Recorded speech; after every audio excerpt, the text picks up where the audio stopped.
ఆయనకు rules regulations ఉండవు. Government ప్రోగ్రామా private కార్యక్రమా అనేది ఆయనకు పట్టదు. ఎమ్మెల్యే మేడం చెప్తే చాలు కమిషనర్ సార్ చేసేస్తారంతే. ప్రజలు ఎన్ని ఇబ్బందులు పడినా ఆయనకు పట్టదు. సామాన్యులు ఎలా పోయినా బాధలేదు.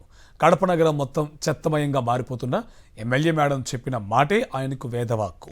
మొన్న జరిగిన మహానాడు సమయంలోనూ కార్పొరేషన్ను గాలికి వదిలేసి మేడం సేవలో తరించారు.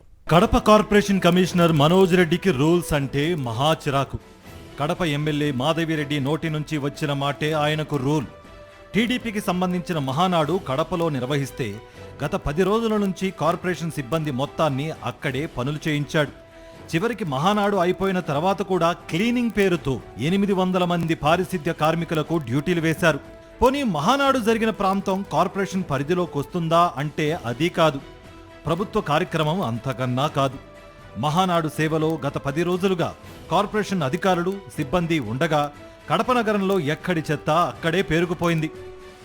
గత నెల 22వ తారీఖు నుంచి కూడా కమిషనర్ గారు టోటల్గా కార్పొరేషన్కు రాకోకుండా మొత్తం మహానాడు పనులు చూసుకుంటూ కార్పొరేషన్కు సంబంధించిన 300 మంది అడిషనల్ వర్కర్లను మహానాడు పనులకే కేటాయించి ఈ కడప నగరంలో ఎటువంటి చెత్త ఎత్తడం కానీ ఈ కాలువలు క్లీన్ చేయడం కానీ ఇటువంటి ప్రోగ్రామ్స్ అంతా టోటల్గా పెండింగ్ పెట్టి కడప నగరాన్ని చెత్తమయంగా తయారు చేశాడు. మనోజ్ రెడ్డికి ఎమ్మెల్యే మాట అంటే వేదవాక్కు. ఆమె మాట జవదాటకుండా చెప్పింది చేయడమే కమిషనర్ పని. కడప పాలకవర్గం మొత్తం వైఎస్ఆర్సీపీదే కావడంతో తమకు బంధువైన మనోజ్ రెడ్డి కమిషనర్గా నియమించుకున్నారు స్థానిక టీడీపీ ఎమ్మెల్యే మాధవిరెడ్డి. ఇక అంతే, ఆమె ఏది చెప్తే అదే రూల్ అన్నట్లు కార్పొరేషన్కు సంబంధం లేని, ప్రభుత్వానికి సంబంధం లేని పనులను కూడా కమిషనర్తో చేయించేసుకుంటున్నారు. చివరికి మహానాడు పేరు చెప్పి 35 లక్షల మేర సర్కిళ్ల బ్యూటిఫికేషన్ పేరుతో నిధులు ఖర్చు చేశారు. జీతాలు ఇమ్మంటే 2 నెలల నుంచి జీతాలు ఇవ్వకుండా కోట్ల వర్కులు ఈ మహానాడు కోసం పెట్టినాడు. ఏమని జీతాలు అడిగితే బడ్జెట్ మీటింగ్ జరగలేదు, అందుకు జీతాలు ఇవ్వలేదన్నాడు. బడ్జెట్ మీటింగ్ జరగకుండానే ఏ వర్కు చేయకూడదు. ఎన్ని కోట్ల వరకు ఎలా ఇచ్చినాడు? అదే బీదవాళ్లకు వర్కర్లకైతే డబ్బులు ఇయ్యడు. అదే పేరు తెచ్చుకునే దానికైతే కనుక మహానాడు కోసమే సపరేట్గా ఆయన నిధులు ఎలా తెచ్చాడు అని మేము ఖండిస్తున్నాం.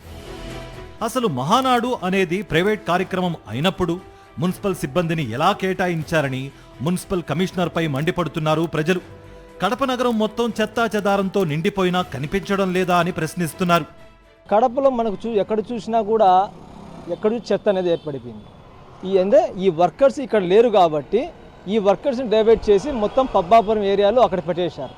ఇది మనకు గవర్నమెంట్ ప్రోగ్రామ్ అయితే పెట్టుకోవచ్చు. ఇది గవర్నమెంట్ ప్రోగ్రామ్ అనేది కాదు.